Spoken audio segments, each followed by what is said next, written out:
All right. तो देखो last class तक मैंने आपको एरोमेटिसिटी, रेजोनेंस, इंडक्टिव इफेक्ट, ये सारी चीजें मैंने आपको पढ़ा दी हैं। तो आज उसका हम लोग पहला एप्लीकेशन देखेंगे बेटा, एंड टॉपिक का नाम है ऑर्गेनिक एसिड एंड बेस। सबसे पहला पार्ट हम लोग डिस्कस करने वाले हैं इसमें ऑर्गेनिक एसिड्स के बारे में, राइट। सो जैसे आपको ऑलरेडी एक आइडिया है कि what is an acid, right. क्या है भाई एसिड? तो हमारे पास अलग अलग डेफिनेशन से, राइट, अलग अलग डेफिनेशन से, I mean starting from the Arrhenius acid and base. Arrhenius acid किसको बोलते हैं? जो H+ आयन डोनेट करे। हमने उनके स्ट्रेंथ को भी देखा था, हाइड्रा एसिड में और ऑक्सी एसिड में किस तरीके से डिसाइड करते हैं, ठीक है। तो वो जनरल जो रूल है वो तो सब पे रहेगा। याद है कि जब हम एक पीरियड में चलते हैं लेफ्ट टू राइट तो इलेक्ट्रोनेगेटिविटी देखते हैं, और ऊपर से नीचे जाते हैं तो हाइड्रा एसिड में साइज देखते हैं। और जब एक से ज्यादा ऑक्सी एसिड आ जाए तो सबसे जरूरी चीज हम टर्मिनल ऑक्सीजन। अब आपको समझ में आएगा टर्मिनल ऑक्सीजन क्यों ले रहे हैं, क्योंकि मोर number of resonance with high electronegative atom sharing negative charges taken into care, right. यहां तक सबको ध्यान है? बोलो। तो उसी चीज का अब एक्सटेंशन है, राइट। तो अब मैं ऑर्गेनिक एसिड एंड बेस का मतलब ये है ऐसे ऑर्गेनिक मॉलिक्यूल जो जेन्युइनली एसिड की तरह बिहेव करेंगे, और ऐसे ऑर्गेनिक मॉलिक्यूल जो जेन्युइनली बेस की तरह बिहेव करेंगे। तो किस तरीके से हम कैटेगराइज करें एसिड एंड बेस को? तो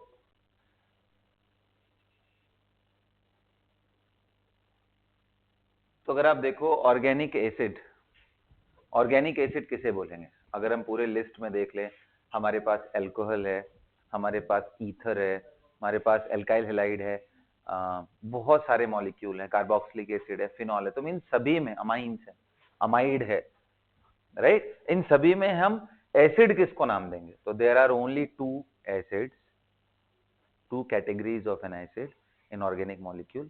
One is phenol and its derivative, and दूसरा कौन सा चीज है? Carboxylic acid and its derivative. तीसरा थोड़ा इनऑर्गेनिक ज्यादा है, बट अगर आप उसको क्लब कर लो किसी तरीके से आर ग्रुप के साथ तो भी बन सकता है, वो है सल्फोनिक एसिड ना। लिखिए,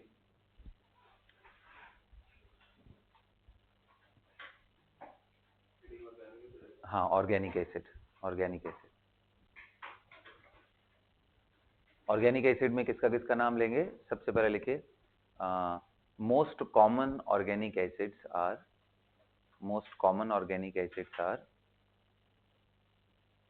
sulfonic acid. Most common organic acids are sulfonic acid, carboxylic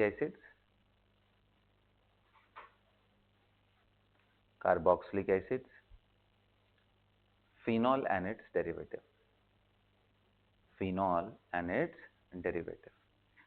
ना,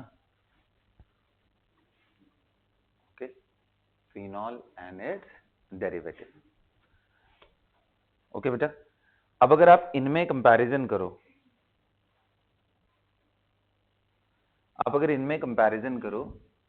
कि सर फिनॉल एक ले लेते हैं,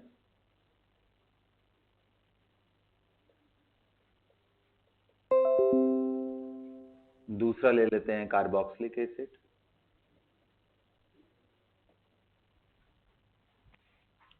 और तीसरा ले लेते हैं सल्फोनिक एसिड।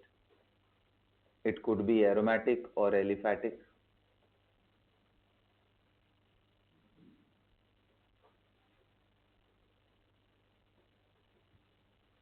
कार्बोक्सिलिक एसिड,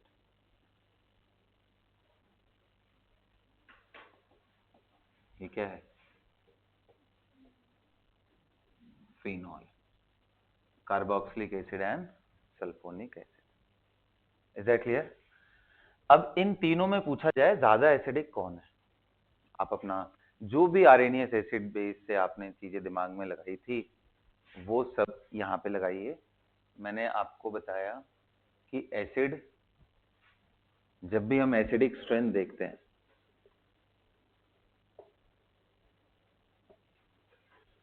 तो सबसे पहले ये कैटेगराइज करना जरूरी है कि ये कौन से कैटेगरी का एसिड है। क्या ये हाइड्रा एसिड है या ऑक्सी एसिड है? क्या ये हाइड्रा एसिड है या ऑक्सी एसिड है? तो नेचुरली हाइड्रा एसिड में कोई OH लिंकेज नहीं होता। हाइड्रा एसिड के एग्जांपल्स कौन से हैं? HF, HCl, HBr, HI। And oxy acid के सॉरी एक पीरियड की अगर मैं बात करूं, CH4, NH3, H2O, नीचे H2S, नीचे H2AC and so on like. तो स्ट्रेंथ में तीन बड़े पार्ट थे। एक था डिफरेंस ऑफ इलेक्ट्रोनेगेटिविटी,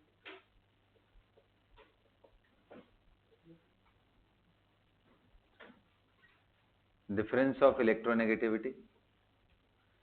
दूसरा एसिडिक स्ट्रेंथ में पार्ट कौन सा है डिफरेंस ऑफ इलेक्ट्रोनेगेटिविटी के अलावा? That is bond energy.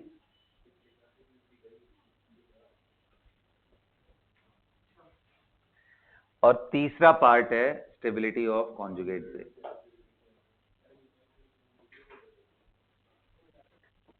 मर्जी दिक्कत नहीं ना। Difference of electronegativity, bond energy and stability of conjugate base. तो ये तीन चीजें हैं बेटा जो आपको ध्यान में रखनी होती है। डिफरेंस इन इलेक्ट्रोनेगेटिविटी आखिर हम कब देखें? तो डिफरेंस इन इलेक्ट्रोनेगेटिविटी आपको तब देखना है जब आपका जो अटैचमेंट है हाइड्रोजन का, H का अटैचमेंट एक ही पीरियड के अलग अलग मेंबर के साथ। तो जितना ज्यादा इलेक्ट्रोनेगेटिविटी का गैप उतना ज्यादा पॉजिटिव चार्ज आएगा हाइड्रोजन पे, उतना पोलैरिटी होगी, तो आप उसको निकाल सकते हो H+ के फॉर्म में। इसलिए बोलते हैं कि HF इस पूरे पीरियड में HF इज मोर एसिड, फिर आएगा H2O, फिर आएगा अमोनिया। अच्छा, एक इंटरेस्टिंग बात यह है कि हम acid base reactions mostly aqueous solution में कराते हैं। एक्वस सॉल्यूशन मतलब सॉल्वेंट क्या है हमारा? वाटर। जब वाटर एज अ सॉल्वेंट हो रहा है तो वाटर से जो खराब एसिड हैं उनको वाटर के अंदर एसिडिक बिहेवियर शो ही नहीं करना चाहिए और करते भी नहीं। वाटर से खराब कौन है? Ammonia, CH4। They are not acid at all, not acid in water. जो वाटर से पीछे हैं, not acid, not behave as acid. किस में नहीं बिहेव करते हैं? In water. Not only that प्यारे बच्चों, अगर आप बात करोगे नॉर्मल अल्कोहल की, C2H5OH, ये हमारा अल्कोहल है तो OH लिंकेज। और मैं आपसे बात करूं H2O का, और तीसरी चीज मैं बात करूं आपसे फिनॉल का। अब मैं इन तीनों का रिलेटिव एसिडिक स्ट्रेंथ आपसे पूछूं तो आप ध्यान से देखो, तीनों के तीनों में OH लिंकेज आ गया। और तीनों के तीनों OH लिंकेज होने का मतलब ये है कि सर अब डिफरेंस इन इलेक्ट्रोनेगेटिविटी लगभग एक प्रॉपर्टी हो गई, वो लगभग कांस्टेंट ही मान के चलेंगे। बॉन्ड एनर्जी भी OH की है, वो भी कोई खास चेंज हो नहीं रही है क्योंकि सभी में OH OH OH लिंकेज ही है। बचा कौन सा? Stability of conjugate base. देख ले, ऐसा नहीं है कि इनके फर्क नहीं होते, बहुत माइन्यूट चेंजेस है। अब स्टेबिलिटी ऑफ कॉन्जुगेट बेस का मतलब क्या है? आप इनके नेगेटिव आयन बनाइए और चेक करिए कि कौन ज्यादा स्टेबल है। बताइए, O- ज्यादा स्टेबल है कि OH- ज्यादा स्टेबल है या C2H5O- ज्यादा स्टेबल है? तो अगर हम अपने इलेक्ट्रॉनिक इफेक्ट्स जो हमने पढ़े हैं ऑर्गेनिक के अंदर, उसका यूज करके इस पे सोचना शुरू करें कि भाई इन सभी में कौन अच्छा एसिड है, तो आपको आंसर मिलेगा कि सभी में ऑक्सीजन पे ही नेगेटिव चार्ज है, मतलब high electronegative atom is bearing negative. वो फैक्टर तो कॉमन हो गया। अब हम ये देखना चाहते हैं कि कोई भी चार्ज जितना दूर तक डिलोकलाइज्ड हो, वो चाहे प्लस हो या माइनस हो, उतना ज्यादा स्टेबल होता है सिस्टम। तो भाई O- यहाँ डिलोकलाइज्ड है क्या? हाँ जी सर। किसके वजह से? रेजोनेंस के वजह से। कितने रेजोनेंस बनेंगे? 5 रेजोनेंस स्ट्रक्चर्स हैं इसके। इसका कोई भी रेजोनेंस स्ट्रक्चर नहीं है। यहां तो उल्टा ये +I वाला ग्रुप है, ये तो उल्टा डोनेट करके खराब करेगा। देखो, रिलेटिव बात हो रही है। ऐसे तो O- is a donor species, बात रिलेटिव हो रही है, H के रेस्पेक्ट में C2H5 तो डोनर की तरह काम करता है, तो उस रिलेटिव डिस्कशन की बात कर रहा हूं। इसका माइनस आई भी है, sp2 सेंटर है, तो थोड़ा अगेन ये बात आप समझ गए हो, रिलेटिव डिस्कशन है। इन सभी में फिर सबसे ज्यादा स्टेबल कौन सा है, ये। अगर ये स्टेबल है कॉन्जुगेट बेस, तो इसका मतलब कोरस्पॉन्डिंग एसिड सबसे अच्छा एसिड है, तो phenol is more acidic then water. And क्योंकि ये प्लस आई दे रहा है, तो ये स्टेबिलिटी खराब कर रहा है। स्टेबिलिटी ऑर्डर बात किया जाए, स्टेबिलिटी ऑर्डर, तो ये है स्टेबिलिटी ऑर्डर, ये एसिडिक ऑर्डर है। मतलब ये जो स्टेबिलिटी ऑफ कॉन्जुगेट बेस था, acidic strength is directly proportional to stability of conjugate base, and more the stable conjugate base, more will be the acidic strength of corresponding acid। सबको clear है? आपसे पूछा जाए कि बताइए अगर पानी के अंदर अल्कोहल डालेंगे तो क्या होगा, तो आंसर है कुछ भी नहीं होने वाला है, H2O, nothing will happen, just it is a normal solution.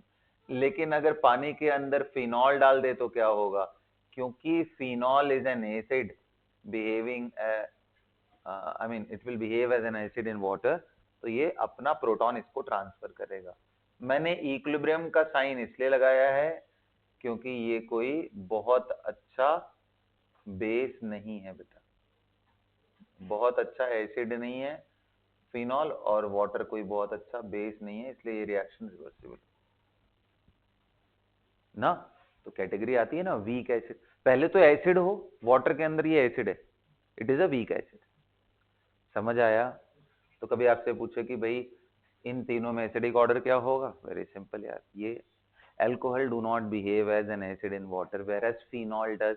इसलिए फिनॉल और अल्कोहल को एक फंक्शनल ग्रुप नहीं बोलते हैं, दे आर फंक्शनल आइसोमर, उनमें डिफरेंसेस दोनों में।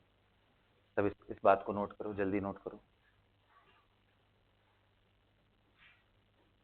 अच्छा, ऑक्सी एसिड आ जाए तो फिर क्या करेंगे, एनहाइड्रा एसिड में अगर हम ग्रुप में जाने लगे, तो ग्रुप में कौन सा पैरामीटर डोमिनेट करता है, बॉन्ड एनर्जी का। जैसे जैसे आपका बॉन्ड एनर्जी बढ़ेगा, एसिडिक स्ट्रेंथ कम होता जाएगा, तो नीचे जाने पे बॉन्ड एनर्जी घटता है। बॉन्ड एनर्जी कैसे घटता है, साइज बढ़ता है, इसलिए मैं बोलता हूँ ग्रुप में साइज देखो, पीरियड में इलेक्ट्रोनेगेटिविटी देखो, डोमिनेंट फैक्टर है। ठीक है, तो जल्दी जल्दी नोट करिए आप लोग।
कर लिया नोट सबने?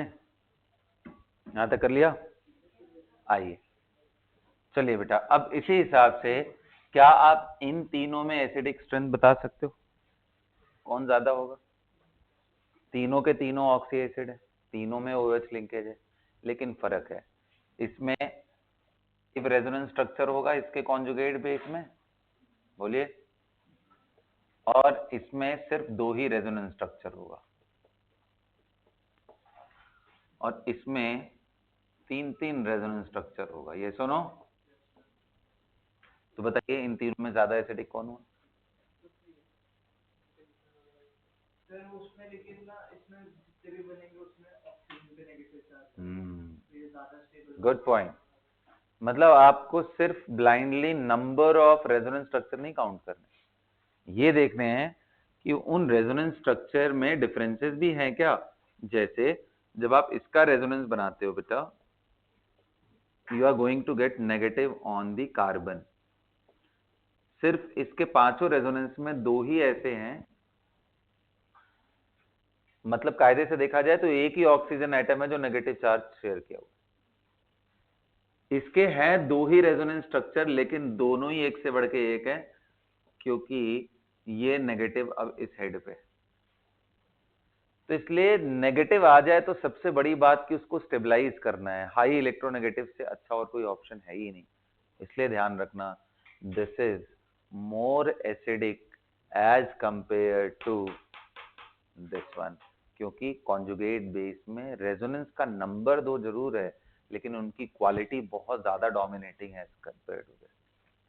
इसलिए नंबर ऑफ रेजोनेंस से कैरिड अवे तब होना है जब सिमिलर टाइप के रेजोनेंस स्ट्रक्चर, यहाँ सिमिलर नहीं। और SO3 तो कितने लोग कह रहे हैं, इसके भी 10 स्टेप आगे है, क्योंकि एक डबल बॉन्ड हो ऊपर से सल्फर का इलेक्ट्रोनेगेटिविटी भी कार्बन से ज्यादा होता है, इसलिए SO3।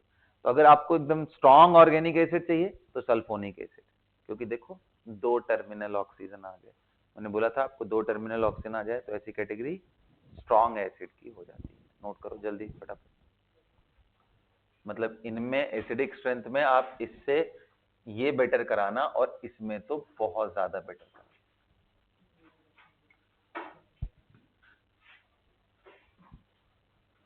और एक्सप्लेन करके लिख लो सारी बातें जो मैंने अभी बताई है।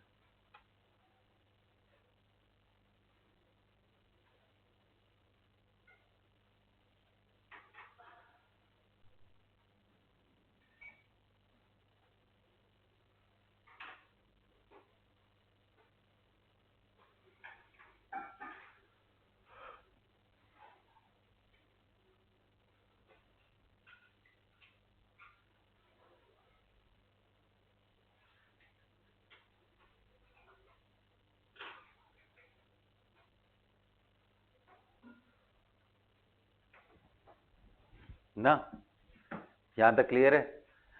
अब एक और बात मैं बताता हूं भाई, क्योंकि एसिडिक स्ट्रेंथ है तो कभी कभी ना क्वेश्चंस इनके आयनिक इक्विलिब्रियम से थोड़ा सा रिलेट कर देता है।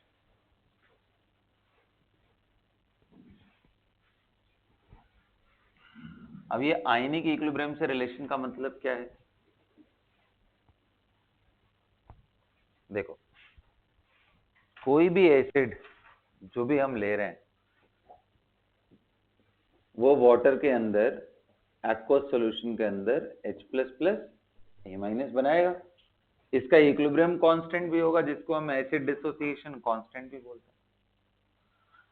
अब आपको मालूम है कि इफ Ka इज हायर, इसका मतलब मोर प्रोडक्ट बनेंगे, क्योंकि इक्विलिब्रियम कांस्टेंट क्या होता है, at equilibrium point the ratio of the active masses of product upon active mass of reactant. तो अगर H+ ज्यादा होगा सेम कंसंट्रेशन लेते हुए, अच्छा एसिड है। H+ ज्यादा होने का मतलब उसका Ka पक्का ज्यादा होगा, तभी तो H+ ज्यादा हो सकता है। इसलिए if K is more, acidic strength will be more.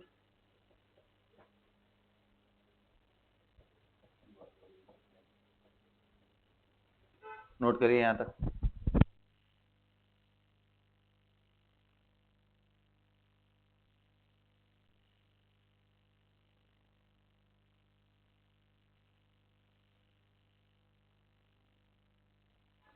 कर लिया नोट आप लोगों ने? If Ka is more, acidic strength will be more.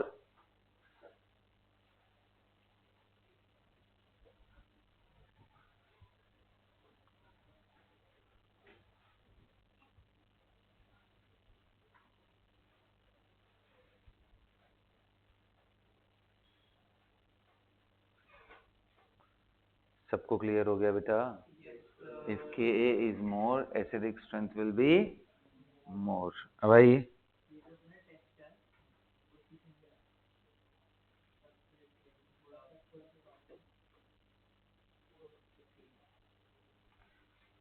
इस पे करते हैं अभी फोकस हम लोग, ठीक है? Acidic strength proportional to Ka value. और आप एक और टर्म होता है जिसको Pk बोलते हैं। What is Pk? Minus log to the base 10 Ka। अब बताओ, अगर Ka ज्यादा हुआ तो log 10 Ka ज्यादा होगा, लेकिन माइनस लगा दोगे तो वो कम होगा। यानी अगर अच्छा एसिड है तो उसका Pk खराब होगा, कम होगा, यानी inversely proportional to Pk value.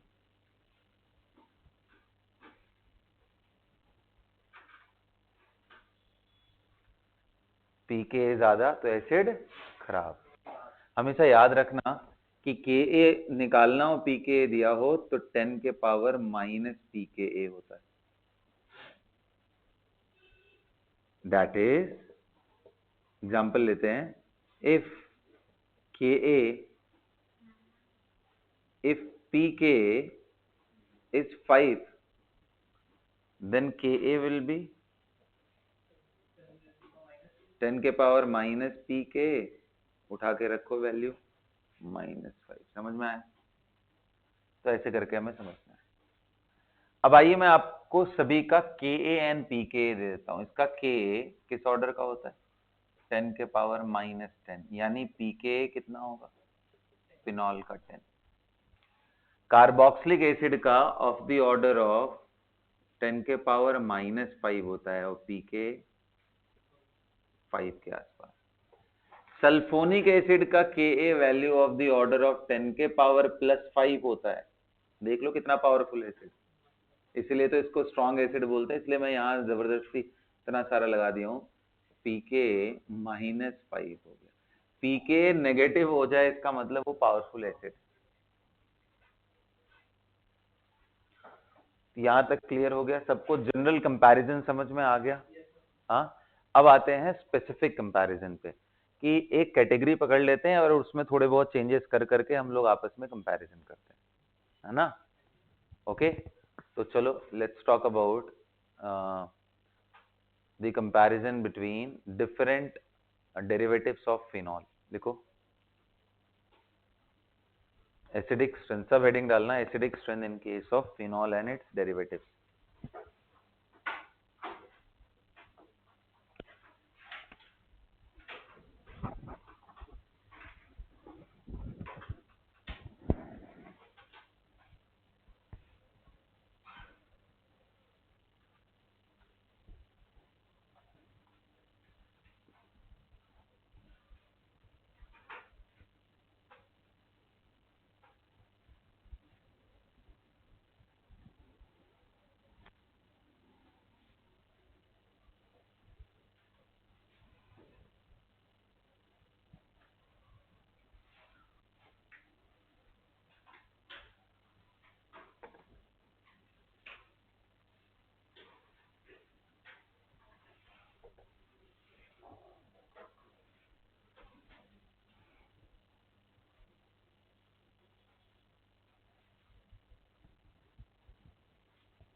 Acidic strength of phenol and its derivative. आ जाओ देखते हैं।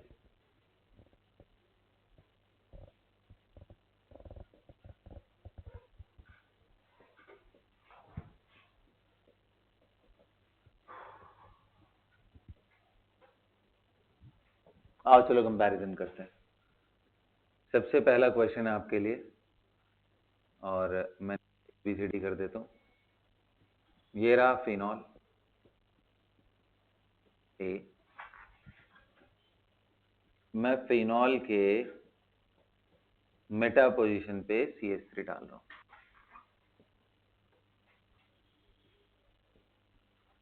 फिनॉल के मेटा पोजीशन पे CN डाल रहा हूं। फिनॉल के मेटा पोजीशन पे मैं NO2 डाल रहा हूं। इन तीनों चारों एसिड्स में एसिडिक ऑर्डर आप बताइए।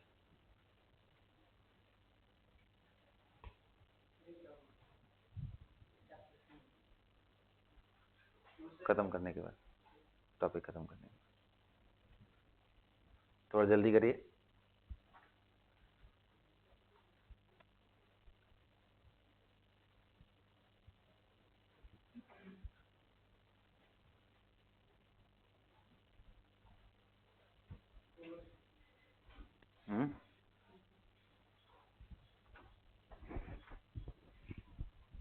हो गया?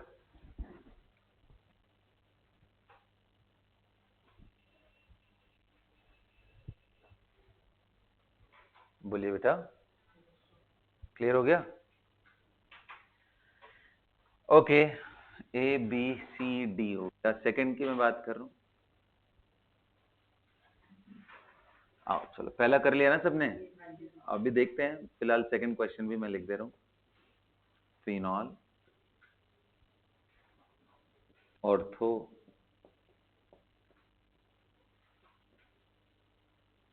कोई बताएगा इसका नाम क्या होता है? OHCH3 हो जाता है।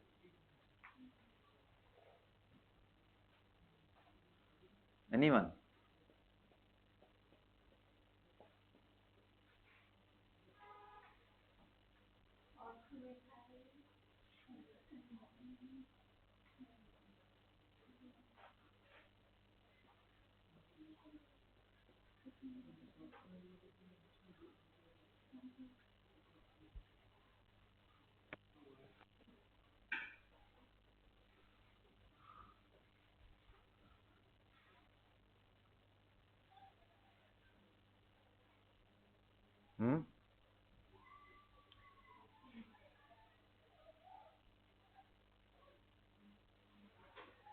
बोलिए।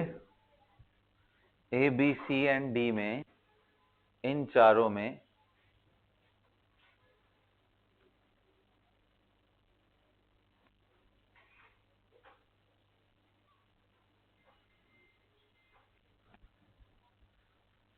चलो ऊपर देख लेते हैं। सबसे पहले ये बताओ, सभी के मेटा पोजीशन पे CH3 CN NO2 है ना। एक चीज हमेशा ध्यान रखना, मेटा पोजीशन का रेजोनेंस कभी भी इस लेवल पे पहुंचेगा नहीं ग्रुप के पास। करके देख लो। मैं आपसे पूछूं, CH3 का अपना रोल क्या होता है? जब भी अपने रिंग पे लग जाए तो CH3 काम करता है। तो CH3 दो काम करता है। हमने जितने इफेक्ट्स पढ़ रखे हैं उसमें ये मालूम है कि प्लस आई देता है, और एक चीज और भी पढ़ रखा है कि हाइपर कॉन्जुगेशन आ जाएगा अगर वो एल्कीन का नहीं हो रहा है। तो बिल्कुल हो रहा है। आप देखो क्या आपको दिख रहा है? माइनस, सॉरी, हाइपर कॉन्जुगेशन भी दिखाई दे रहा है क्या सबको? बोलो बेटा, क्या आपको हाइपर कॉन्जुगेशन दिख रहा है? नहीं दिखा? फिर आप देखोगे तो कहां पहुंच गया ये नेगेटिव। अगर यहां ग्रुप लगा रखा है तो आप देखो इस ग्रुप को बाईपास कर जाएगा। ये सुनो, बोलिए, क्या ये यहां पहुंच पाया? इस कार्बन पे पहुंच पाया जहां पे ग्रुप था? नहीं। तो जब उसका इफेक्ट वहां तक ना पहुंच पाए तो हाइपर होते हुए भी हम लिखेंगे नहीं। क्या बोलेंगे कि इसका इंडक्टिव ही सिर्फ यहां तक पहुंच रहा है, तो यहां प्लस आई देंगे। अब बताओ, कोई डोनेटिंग ग्रुप एसिडिक स्ट्रेंथ को बढ़ाएगा या घटाएगा? घटा देगा। जितना डोनेटिंग ग्रुप डालोगे एसिडिक स्ट्रेंथ खराब होता जाएगा। और CN का काम क्या है? ऐसे तो सर ये माइनस आई है, रेजोनेंस से खींचेगा भी, लेकिन जैसे इसका यहां नहीं पहुंच पा रहा है ग्रुप पे, ठीक उसी तरीके से आप बना करके ये बात लिख लेना कि मेटा ग्रुप का हमेशा सिर्फ इंडक्टिव ही काम आता है। यहाँ ग्रुप बना के देख लो, ये खींचोगे ये माइनस जाएगा, अगला रेजोनेंस स्ट्रक्चर जो बनेगा उसमें प्लस आएगा, लेकिन क्या वो प्लस जिस कार्बन तक मैं बात कर रहा हूँ क्या वहां तक पहुंच पाएगा? बिल्कुल नहीं। आप देखो ये बाईपास कर देगा, नहीं पहुंच पाएगा। तो यानी एक बड़ा इंटरेस्टिंग सा चीज है कि जो भी ग्रुप लगे हुए हैं ना बेटा, उन पे जो चार्ज क्रिएट होता है रेजोनेंस के वजह से, वो उस ग्रुप के रेस्पेक्ट में उसके ऑर्थो एंड पैरा पे ही क्रिएट होगा। देखो ऑर्थो एंड पैरा, ये पॉजिटिव क्रिएट कर रहा है तो भी पॉजिटिव सीएन के ऑर्थो एंड सीएन के पैरा पे क्रिएट हो रहा है, इसलिए यहां पे सीएन का सिर्फ माइनस आई शो करेंगे, लाइकवाइज इसका भी माइनस आई। लेकिन फर्क है, फर्क ये है कि ये माइनस आई एंड ये माइनस आई में NO2 is much more powerful then.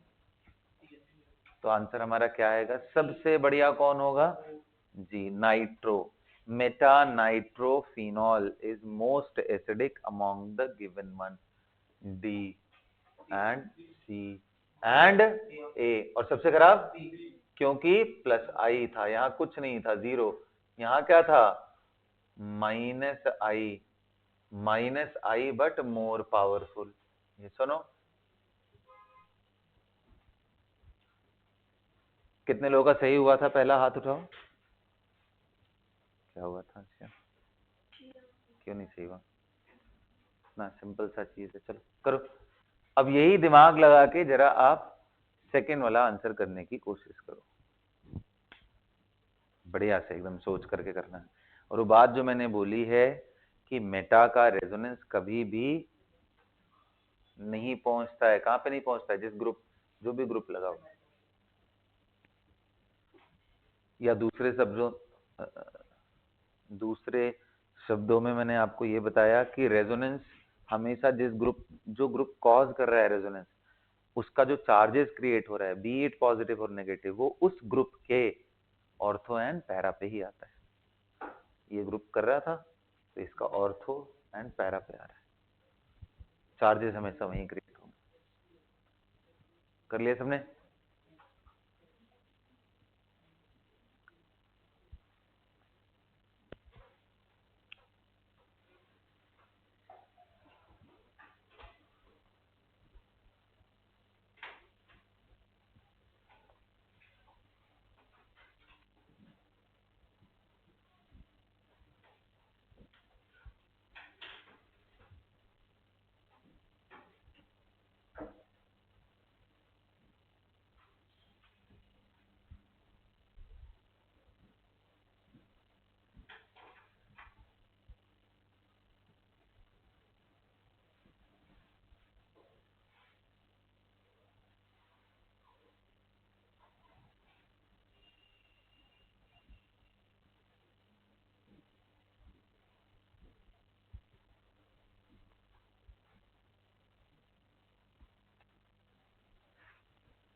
कर लिया बेटा?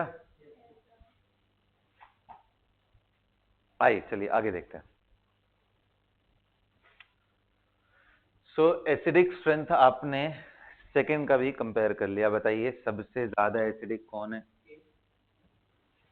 ठीक है, फिर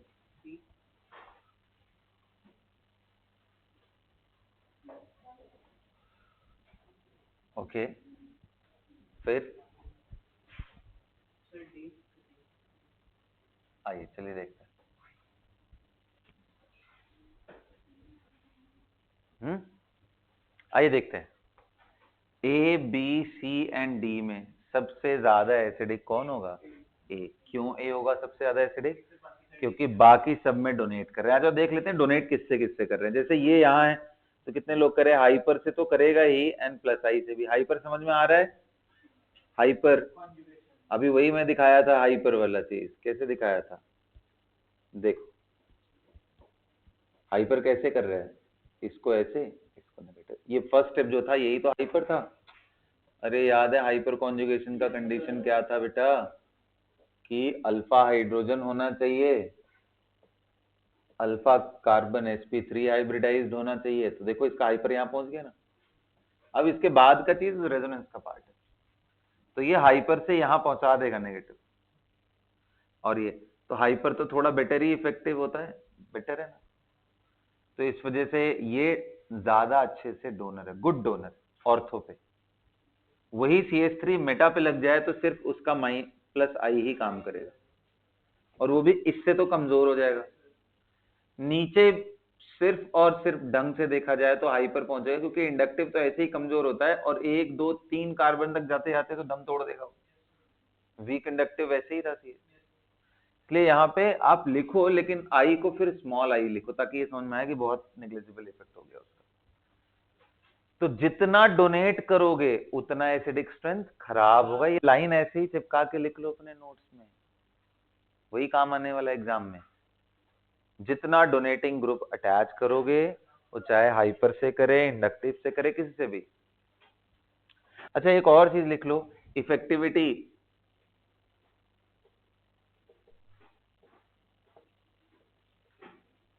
डिफरेंट इलेक्ट्रॉनिक इफेक्ट्स, अलग अलग इलेक्ट्रॉनिक इफेक्ट्स का क्या चीज, इफेक्टिविटी क्या है?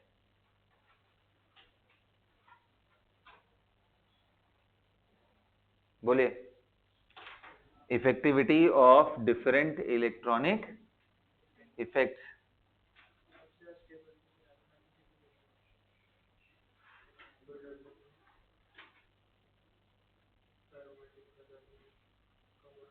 Effectivity of different electronic effects में सबसे पहला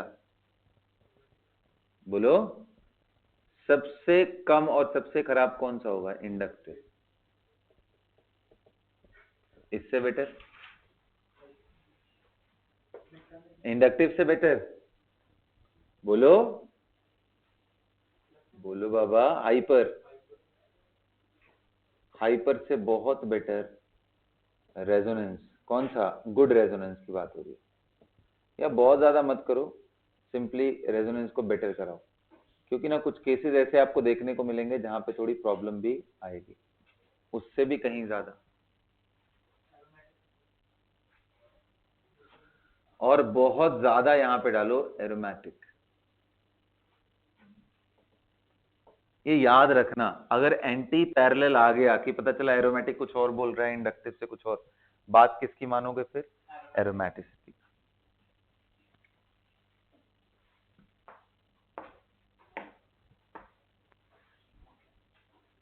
इन सभी में ऑर्डर क्या है? तो सबसे ज्यादा हो गया ए, जिसमें कोई डोनेटिंग ग्रुप नहीं है, फिर सी थोड़ा कम डोनेटिंग है, फिर डी, और सबसे खराब होगा बी, क्योंकि सबसे ज्यादा डोनेशन इसी में हो रहा है, प्लस आई भी अच्छा है एंड हाइपर भी पूरा पूरा है, यहाँ पे जीरो इफेक्ट, कुछ भी नहीं है। समझ गए ना? जीरो इफेक्ट है, पूरा लिख लेना उसको। ओ लिख लोगे तो कुछ लोग ओ इफेक्ट क्या होता है सर। चले अगला दें। अब आइए बेटा, इसी में मैं थोड़ा सा और मॉडिफिकेशन करूंगा।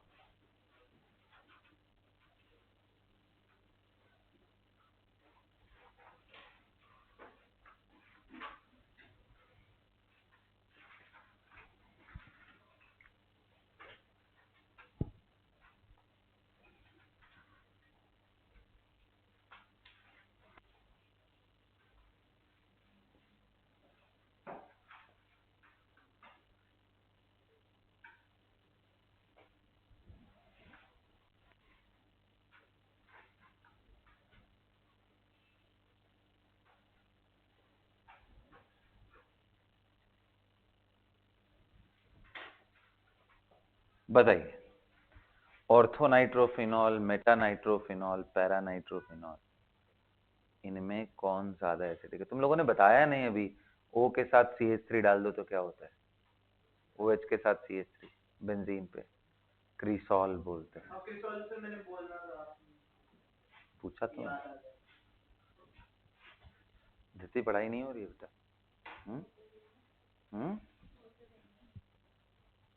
चीजें रिटेन नहीं हो रही है दिमाग में।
सबने पढ़ लिया? बोलिए।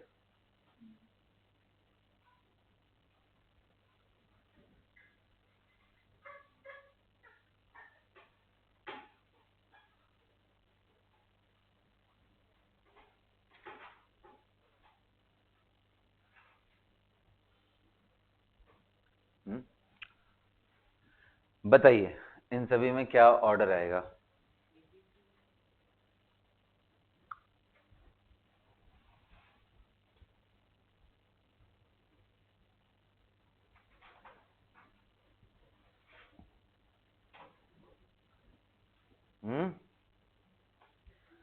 क्या आएगा ऑर्डर बेटा? सबसे ज्यादा एसिडिक कौन होगा? अब मेरी बात समझो ना, बहुत ध्यान से समझना, बहुत इंपॉर्टेंट है। कितने लोगों को दिख रहा है कि सर यहाँ माइनस आई भी है एंड माइनस एम या रेजोनेंस भी है? आर लिख दे रहा हूँ, कोई बात, मतलब ये खींचेगा इनको। कई बार इसी को माइनस एम लिखते हैं। एक ही बात नहीं है दोनों, लेकिन ठीक है, अभी तुम लोग वैसे समझो। यहाँ पे जब लगेगा तो सिर्फ माइनस एम। क्यों माइनस एम नहीं लग पा रहे? क्योंकि खींचता तो है बट वो प्लस कभी यहाँ नहीं पहुंच पाएगा इस कार्बन पे जिस पे OH लगा है, तो इसलिए हम उसको नहीं मानते। ये माइनस आई स्मॉल लगाएगा लेकिन माइनस एम पावरफुल होगा। ये तो कुछ नहीं कर रहा है, तो सबसे खराब डी हो गया। डी से बेटर कौन है भाई? बी। क्यों बी से बेटर? अब यार थोड़ा सा एक पंगा है कि माइनस एम के हिसाब से तो दोनों लगभग एक ही जैसे होंगे। माइनस आई में ये अच्छा है, लेकिन इसके साथ एक पंगा भी है। कितने लोगों को वो पंगा दिखाई दे रहा है? क्या है पंगा इसके साथ? नहीं दिखा भी बेटा? अभी देख लो यार, अभी मौका है तुम्हारे पास। अब नहीं दिखेगा, कोई बात नहीं, अब मैं बना दे रहा हूँ। कितने लोगों को दिख रहा है ये? इसको क्या बोलते हैं? Intra molecular hydrogen bonding. Intramolecular hydrogen bonding. और इंट्रामोलिकुलर हाइड्रोजन बॉन्डिंग का कैटेगराइजेशन, क्योंकि मैंने तो ये सब जगह ऐसे लिख लिया, तो आप इसके आसपास ही रखो IMF को, HB, IMF HB। Intramolecular hydrogen bonding की इफेक्टिविटी इसी के आसपास ही होती है, इंडक्टिव। तो बेटा अगर इंट्रामोलिकुलर हाइड्रोजन बॉन्डिंग है तो इस H को निकलने में थोड़ी और तकलीफ होगी, क्योंकि ये बॉन्ड भी इसके साथ साथ तोड़ना पड़ेगा। बोलो इस आंसर क्या हो जाएगा? जल्दी बताओ। Yes, ortho is better. Intra के वजह से वो थोड़ा सा पीछे आता है, बहुत ज्यादा डिफरेंस नहीं है, जस्ट वन स्टेप। तो यहाँ पे क्या लिखोगे आप? Para nitro phenol becomes more acidic than O nitrophenol। ये याद रहना चाहिए, इसको स्टार लगा लो। ये मॉलिक्यूल इतनी बार रिपीट किया है आपके एग्जामिनेशन में, और इसके रिपीटेशन के चांसेस बहुत हाई हैं इस बार भी। समझिए, इतना माइन्यूट सा चीज याद नहीं रहता है। सबको क्लियर हो गया? बोलिए, सभी को क्लियर है? आइए देखते हैं फिर। बताइए बताइए बेटा।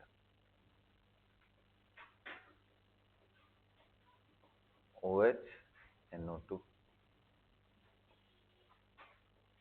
OH NO2 NO2 and OH NO2 NO2 and NO2। इन तीनों में एसिडिक ऑर्डर क्या होगा? देखो, ओवरऑल NO2 तो खींच ही रहा है ना, एक में थोड़ा कम कर रहा है वो अलग बात है, बट खींच तो रहा ही है ना। देखो मेटा से तो आ गई है, तो वाला इतना खराब तो नहीं है, इसलिए मैंने बोला इंट्रामोलिकुलर हाइड्रोजन बॉन्डिंग को इंडक्टिव बहुत हाइड्रोजन वो उतना, जबकि इतना अच्छा पावरफुल है तब भी। इसमें ऑर्डर बताइए क्या होगा?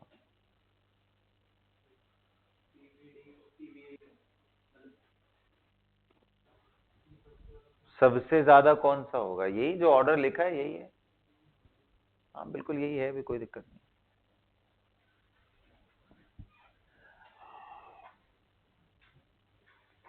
सबको क्लियर हो गया यहां तक?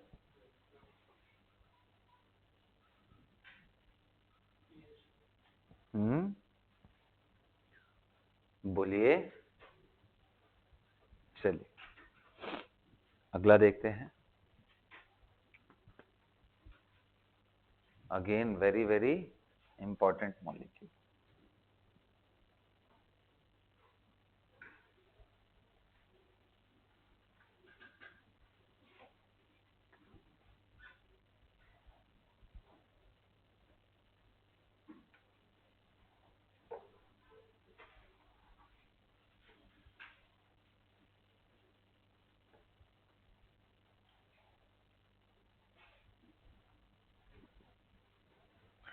अब मैं एक काम कर रहा हूं,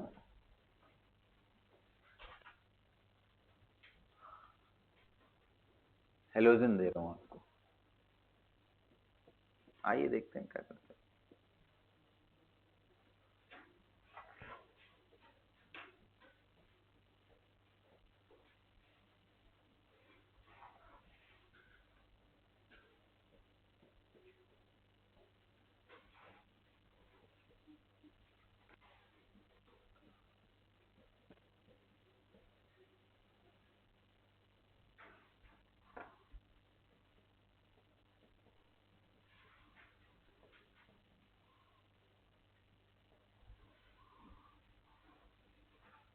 ABCD में ऑर्डर बताइए।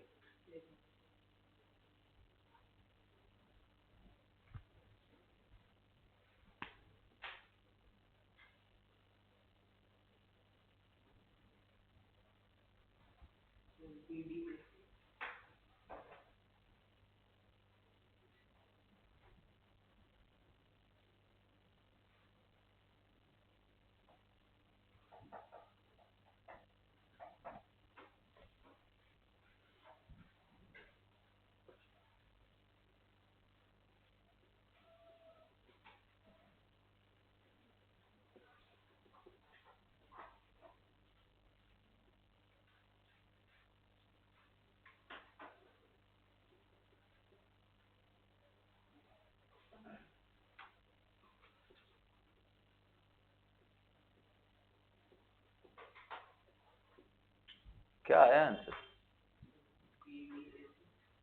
इन चारों में क्या है भाई? अब देखो, मैंने आपको एक चीज समझाई थी कि बेटा जब भी आप हेलोजन लगा देते हो,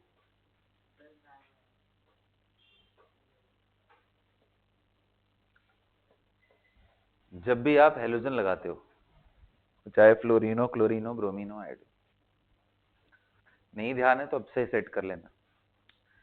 ये बताओ, कोई भी हेलोजन इन सभी में जो भी मैं ले रहा हूं,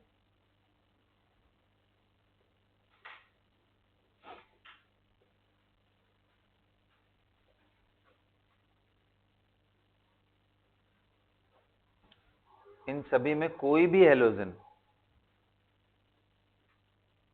माइनस आई इफेक्ट डालेगा या नहीं डालेगा? और साथ में कितने लोग कह रहे हैं कि लोन पेयर भी दे सकता है?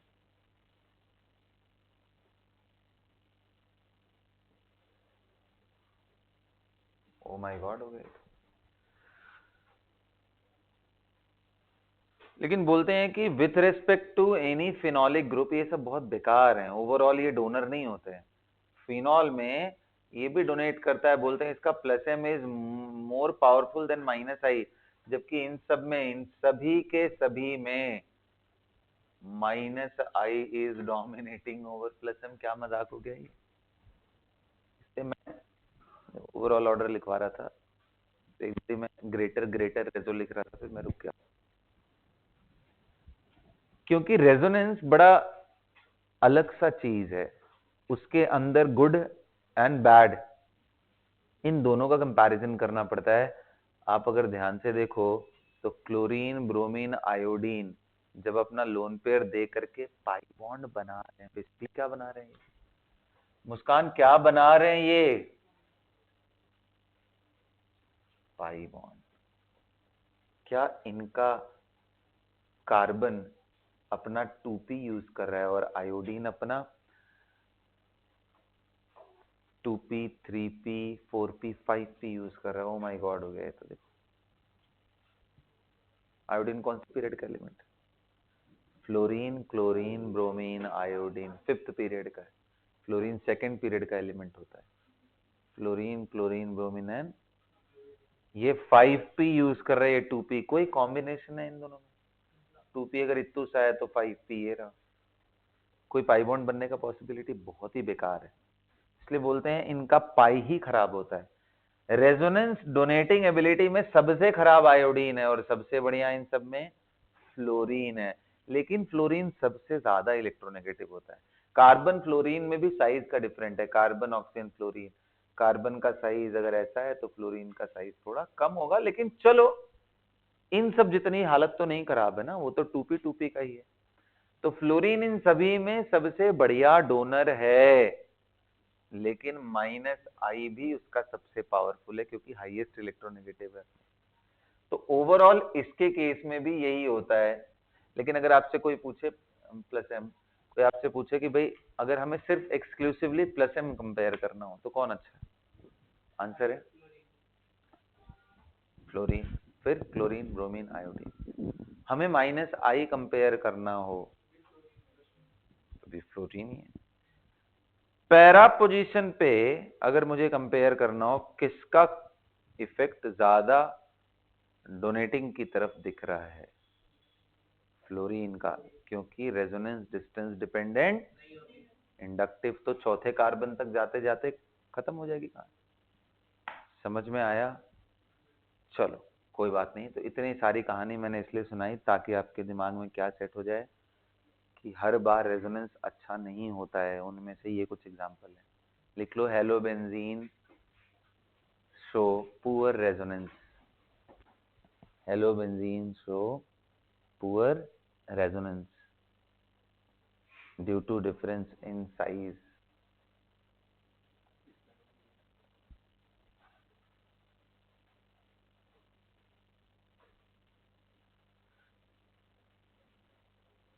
Due to difference in size.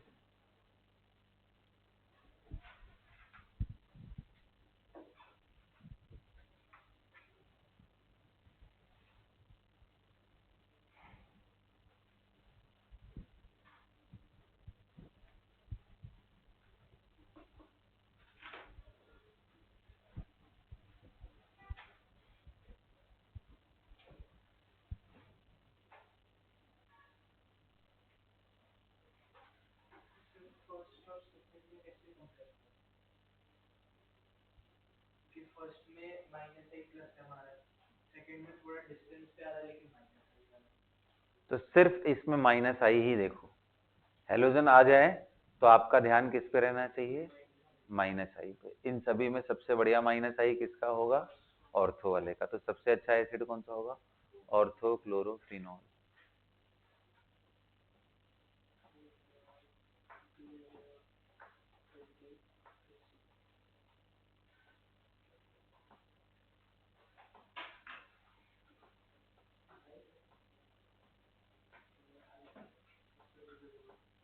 समझ में आ गया? माइनस आई से आंसर क्या हो जाएगा? सबसे बढ़िया और सबसे खराब फिनॉल हो जाएगा। सबसे खराब फिनॉल हो जाएगा ना, सबसे अच्छा सबसे खराब की बात हो रही है, बस इतना ही काफी है। Most acidic and least acidic इतना बता लो, बहुत है इतना। सबसे खराब फिनॉल क्यों? थर्ड पार्ट देख रहे हैं उसमें तो इंडक्टिव मतलब वहां तक पहुंचने का पता नहीं होता ना, सिर्फ प्लस माइनस है ओवरऑल माइनस आई ही है, लेकिन उसमें पता नहीं होगा वहां तक, तो भी उसका रेजोनेंस भी तो पुअर था, ऐसे समझो ना। ओवरऑल ये डीएक्टिवेटिंग ग्रुप होते हैं।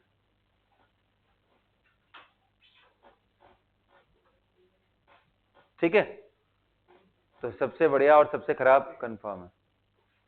Okay done. तो बेटा फिनॉल का कंपैरिजन हो गया ना। आ जाओ अब देखते हैं carboxylic acid and their derivatives. लिखो comparison of acetic acid, sorry comparison of acidic strength, comparison of acidic strength in case of carboxylic acid and its derivatives. चल है ना। आओ एक बड़ी इंटरेस्टिंग कहानी से शुरू करते हैं हम लोग। कहानी ये है कि ये दोनों में आपको बताना है कौन ज्यादा एसिडिक है, COOH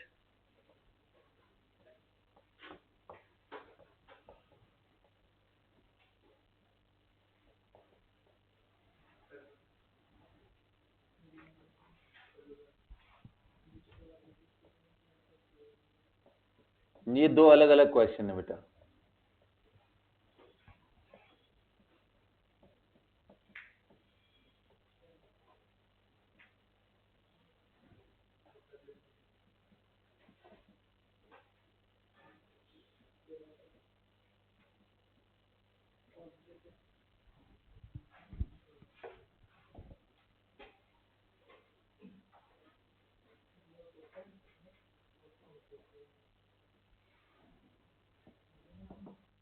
BA का मतलब क्या है यहाँ? Benzoic acid.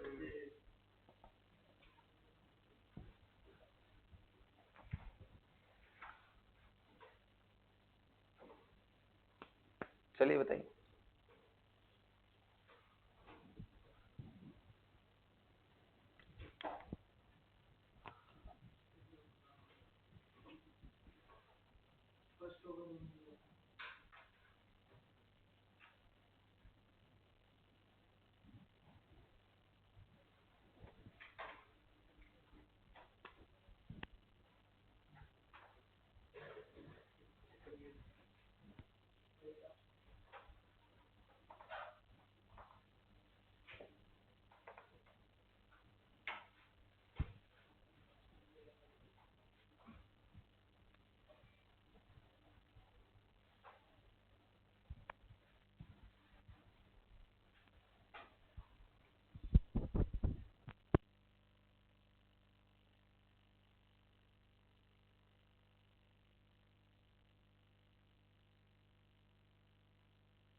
चलें बच्चों, शुरू किया जाए।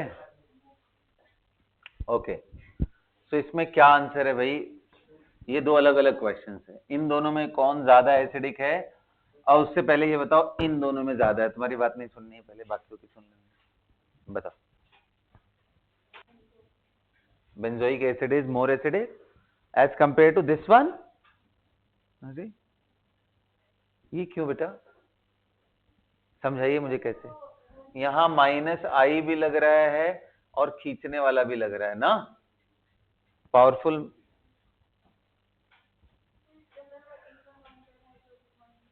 हाँ, तो हाइड्रोजन बॉन्डिंग तो बिल्कुल इंडक्टिव जैसे ही पुअर होता है ना, उसको बाकियों से क्यों तुलना कर रही हो, कैसी बात कर रही हो। मैंने इसीलिए लिखवा दिया था इंट्रामोलिकुलर हाइड्रोजन बॉन्डिंग, तो इसमें कोई डाउट ही नहीं है। Ortho nitro benzoic acid is much more acidic then benzoic acid,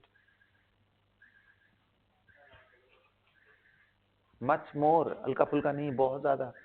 अरे बच्चों एक बात बताओ, अभी थोड़ा देर पहले हमने कंपेयर किया था phenol and orthonitrophenol and paranitrophenol, तो याद करो ऑर्थोनाइट्रोफिनॉल तो अभी भी ज्यादा एसिडिक था इससे, सिर्फ पैरा एंड ऑर्थो में चेंजेस हुए थे। देख लो एक बार, देखो पहले, तब फिर इसको इतना पीछे क्यों लेके चले गए। तो अभी ये तो होगा ही, इसमें तो कोई डाउट है ही नहीं। इसमें बताइए,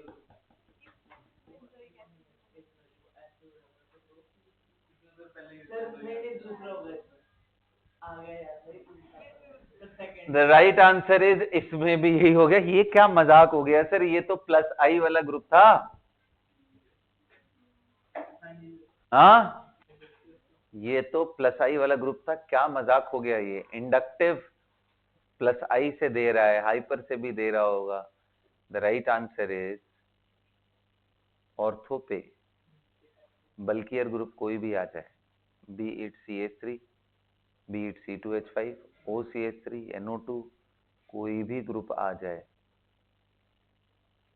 एक मिस्टीरियस इफेक्ट लगता है जिसको हम नाम देते हैं ऑर्थो इफेक्ट, और वो उसको सबसे ज्यादा एसिडिक बनाता है अपने सिमिलर वाले ग्रुप से। तो ऑर्थो आ जाए सब्स्टिट्यूटेड बेंजोइक एसिड में, सिर्फ बेंजोइक एसिड में, देखो मैंने फिनॉल के डेरिवेटिव में नहीं बोला, लिखिए ये बात, ऑर्थो सब्स्टिट्यूटेड बेंजोइक एसिड, जल्दी जल्दी लिखो, ortho substituted benzoic acid is much more acidic than benzoic acid, much more acidic than benzoic acid, irrespective of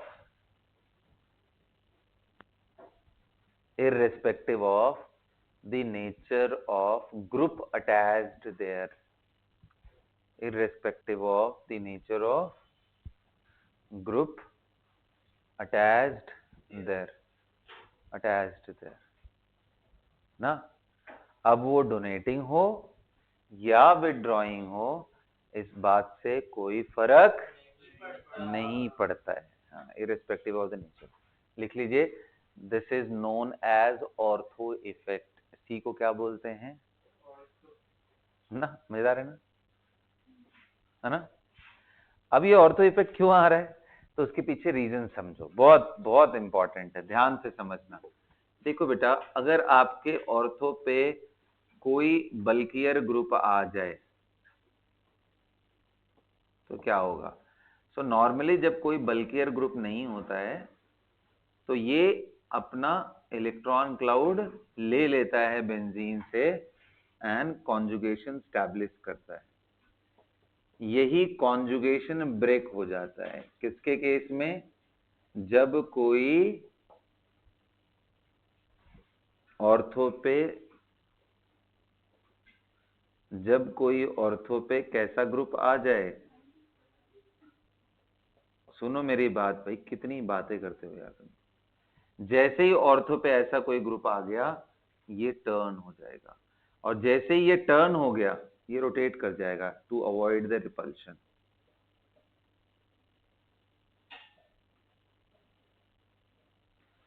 घूम जाएगा, और घूम गया तो अब गेम हो जाएगा। गेम क्या हो जाएगा, इसका पी ऑर्बिटल ऐसे, और इसका पी ऑर्बिटल पहले जो इधर था अब वो परपेंडिकुलर हो गया।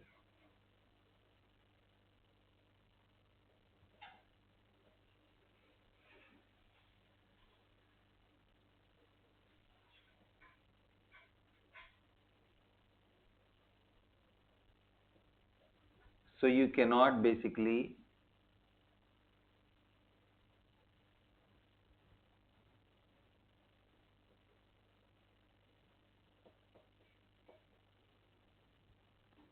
ये देखो ऐसे, तो कैसे दिखाओगे वो तुम लोग अपनी समझदारी से दिमाग लगाओ। लिख लो because of the plane is now change.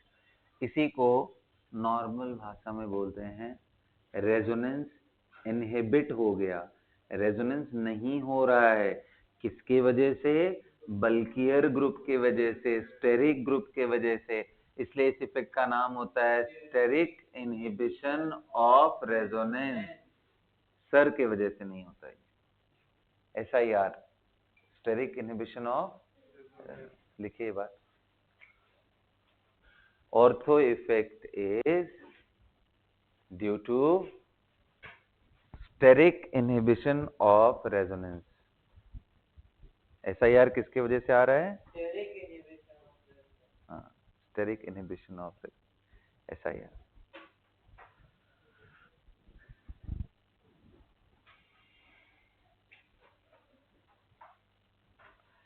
Steric inhibition of resonance. सबने नोट कर लिया इतना? हाँ,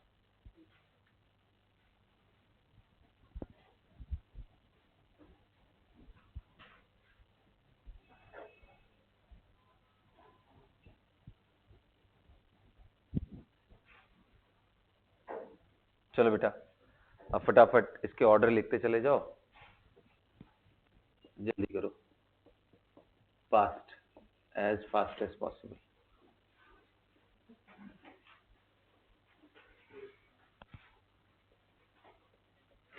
मैं क्वेश्चन लिखता जाता हूं, आप आंसर लिखते चलो। लिखना जरूरी है।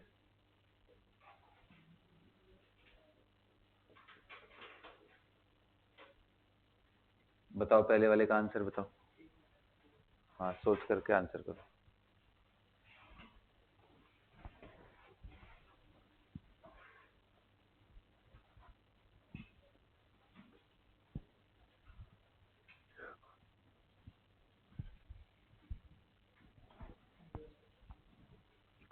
क्या होगा आंसर? क्या होगा आंसर? बोलो ना।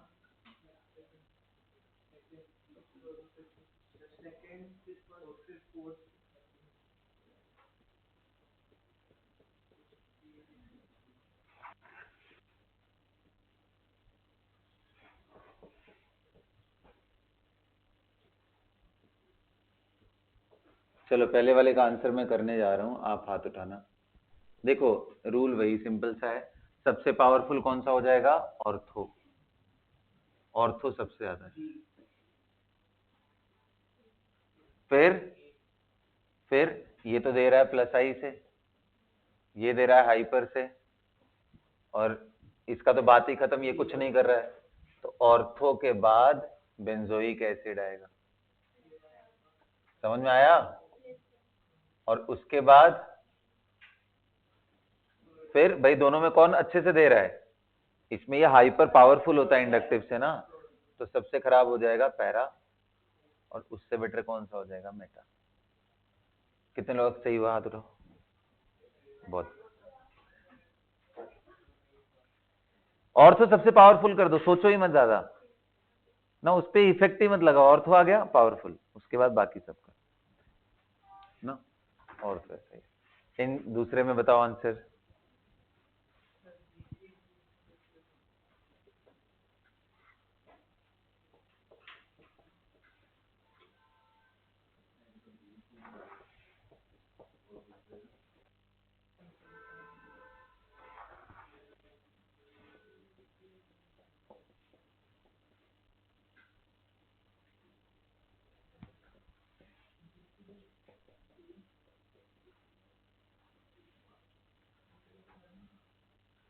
बताओ सेकंड में क्या आंसर आएगा? सबसे ज्यादा ऑर्थो। बात ही खत्म है यार, सबसे ज्यादा ऑर्थो। फिर अब देखा, हाँ बिल्कुल सही, फोर्थ। फोर्थ बोले तो पैरा। समझ में आ रहा है ना, क्योंकि ये -MN-I दे रहा है। उसके बाद मेटा, और सबसे खराब कौन सा होगा? बेंजोइक। कितने लोग का सही भाई? हाँ जल्दी करो, इनमें बताओ जल्दी। Third, as fast as possible. How fast can you guys tell me? more faster.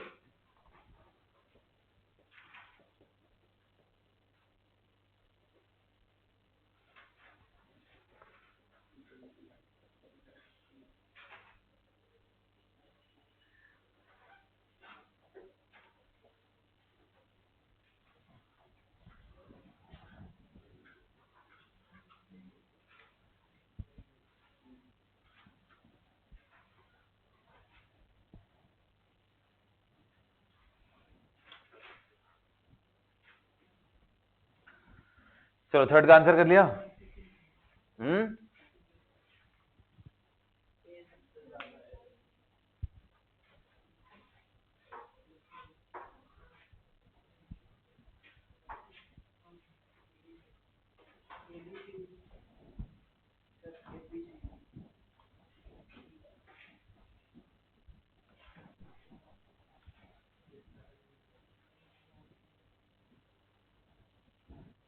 क्या आएगा आंसर?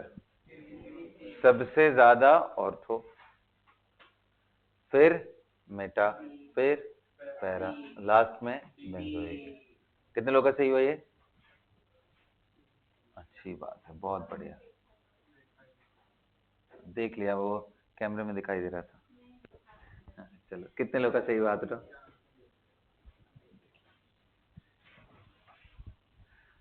आइए ये बताइए, A B and C, answer is सी।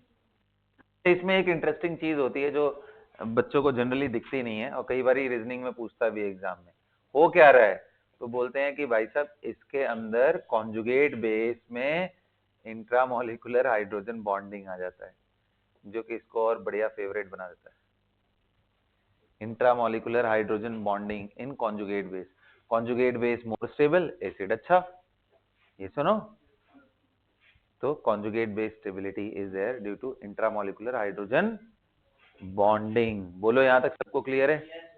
हाँ चलो अच्छा, तो ये तो हो गए सबसे इंटरेस्टिंग क्वेश्चन। अब आ जाओ थोड़े सिंपल क्वेश्चन देखते हैं, जैसे फॉर्मिक, ये बड़ा एग्जाम में पूछता है ना, फॉर्मिक, एसिटिक एंड मैं यहीं पे बेंजोइक ले रहा हूं,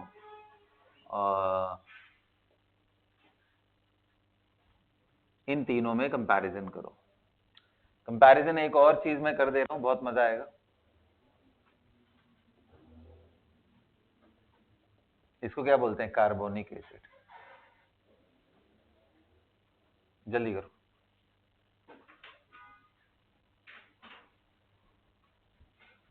कार्बोनिक एसिड,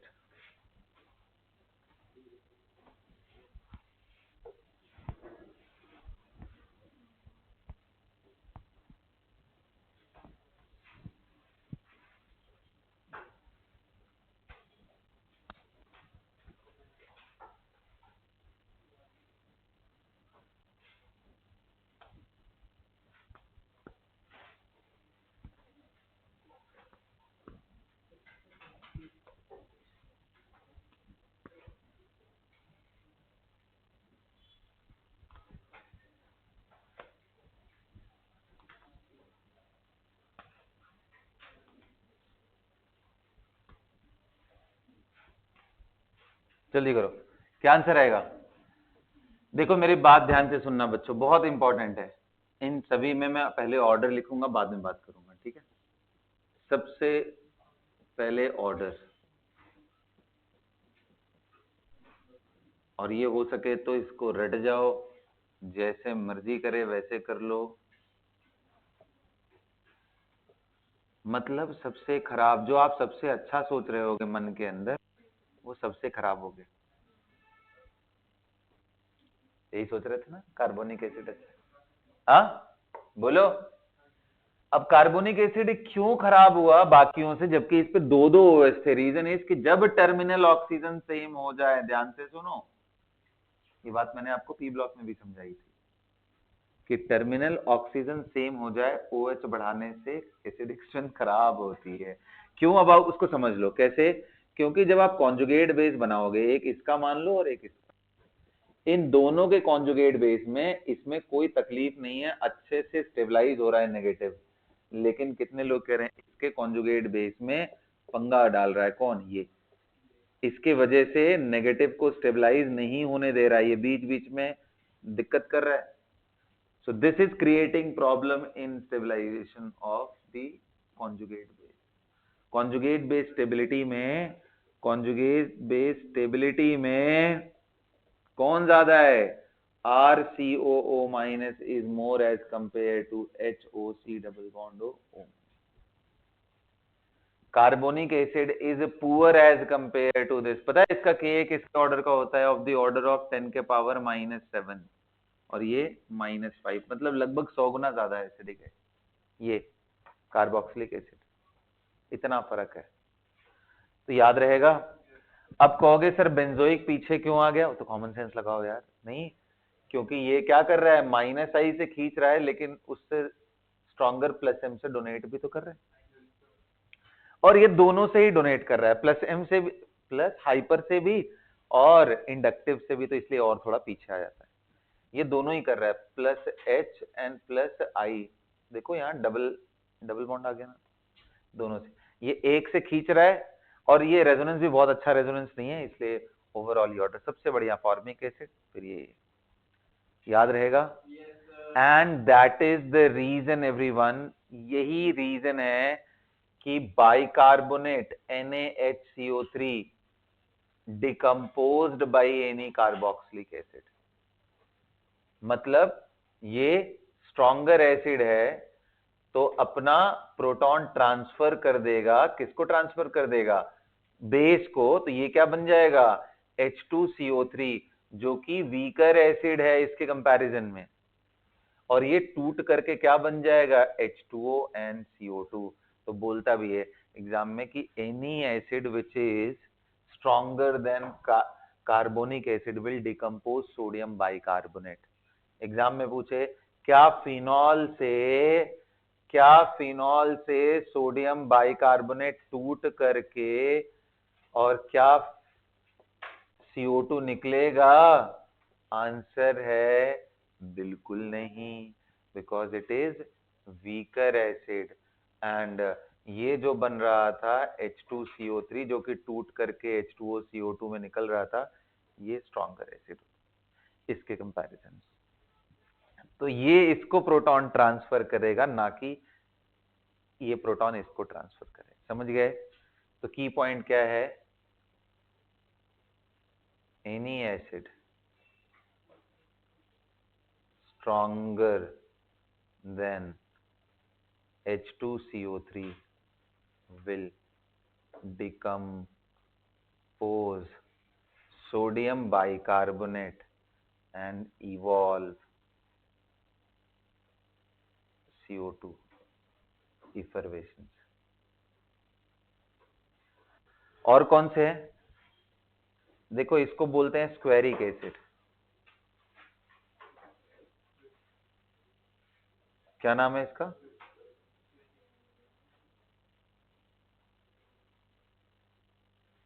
याद रखना, squaric acid is more powerful than any carboxylic acid. ये भी तोड़ देगा। स्क्वेरिक एसिड डाल दो और यहां सोडियम बाइकार्बोनेट डाल दो, आपको CO2 मिलेगा। SQ एसिड का मतलब क्या है? स्क्वेरिक एसिड। अच्छा भाई, कोई बताएगा स्क्वेरिक एसिड क्यों अच्छा है?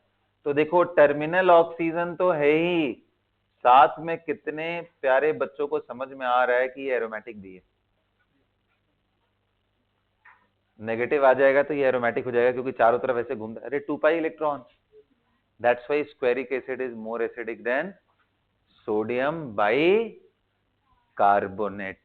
सबको क्लियर हो गया?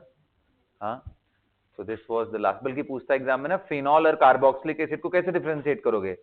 तो बोलो सोडियम बाइकार्बोनेट डालो, जिससे CO2 निकल के आएगा वो कार्बोक्सिलिक एसिड, जिससे नहीं निकला वो फिनॉल, क्योंकि फिनॉल कार्बोक्सिलिक एसिड से खराब। अच्छा बताओ, सल्फोनिक एसिड क्या बाइकार्बोनेट को डिकम्पोज करेगा? बिल्कुल करेगा। अरे सल्फोनिक एसिड तो कार्बोक्सिलिक से भी अच्छा होता है। जब कार्बोक्सिलिक कर ले रहा है, स्क्वेरिक उससे बढ़िया है, और सबसे बढ़िया कौन है? सल्फोनिक, तो वो तो करेगा। HCl करेगा? जी हाँ सर करेगा। HCl HBr HI पागलों जैसे एसिड है ये सब। ठीक है, very powerful. So with this everyone, we are done with organic acid completely. Thank you so much.